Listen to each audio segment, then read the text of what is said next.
Si le Seigneur vous posait cette question, évaluez votre année 2024. Qu'allez-vous dire au Seigneur?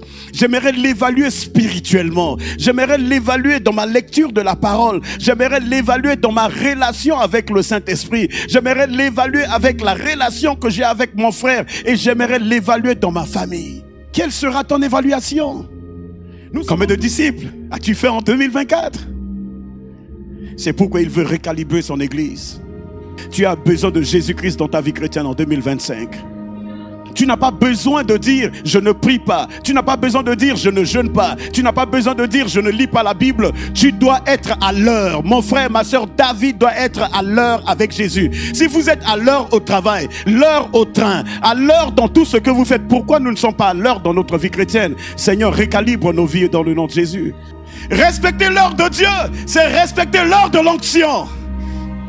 Être en retard pour Dieu, c'est être en retard pour l'onction.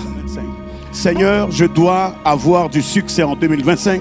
Seigneur, tous les défis que, Seigneur, je n'ai pas pu gagner en 2024, je les gagnerai en 2025. Seigneur, je dois développer ma relation et que mes expériences grandissent avec toi en 2025 pour que, Seigneur, je puisse avoir une année marquante.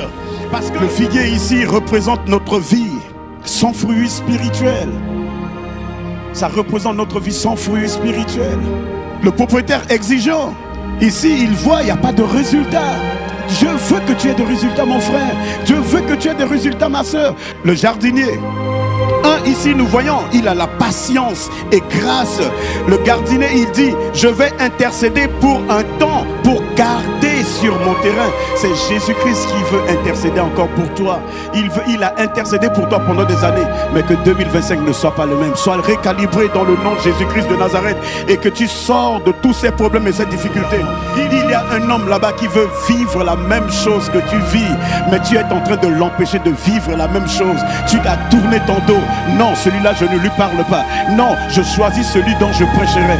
Mon frère, ma soeur, Jésus n'a pas cherché. Il n'a pas choisi les gens pour leur prêcher. Il sortait et il prêchait tous les jours parce qu'il avait le pouvoir et la capacité. Qu'en 2025, reçoit ce pouvoir et cette capacité de faire le travail de Dieu.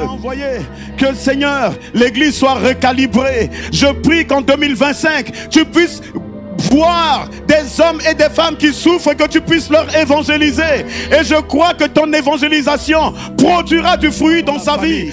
Plus un homme et une femme évangélisent, les maladies ne toucheront plus la famille. Parce que les maladies sont faites pour les mauvaises nouvelles. Mais la bonne nouvelle que tu as lue dans cette parole doit porter du fruit. Et dans ce fruit, il y a la protection. Dans ce fruit, il y a la santé. Dans ce fruit, il y a la bénédiction. Dans ce fruit, il y a l'élévation. Dans ce fruit, il y a la gloire de Dieu. Vous avez le fruit de l'esprit. Ah, j'ai le fruit de l'esprit, j'ai la paix, j'ai la joie. Mais pourquoi nous ne partageons pas cette paix à cet homme? Pourquoi nous ne partageons pas cette paix à cette femme qui souffre? Pourquoi nous ne partageons pas cette paix à celui qui est seul? Pourquoi nous ne partageons pas cette paix à celui qui peut-être il est SDF? Pourquoi nous ne partageons pas cette paix à celui qui n'a pas de nourriture? Et je prie que l'église en 2025 soit l'église de Jésus-Christ. L'église où à l'intérieur tout le monde prêche la parole de Dieu. L'église où tout le monde fait la volonté de Dieu.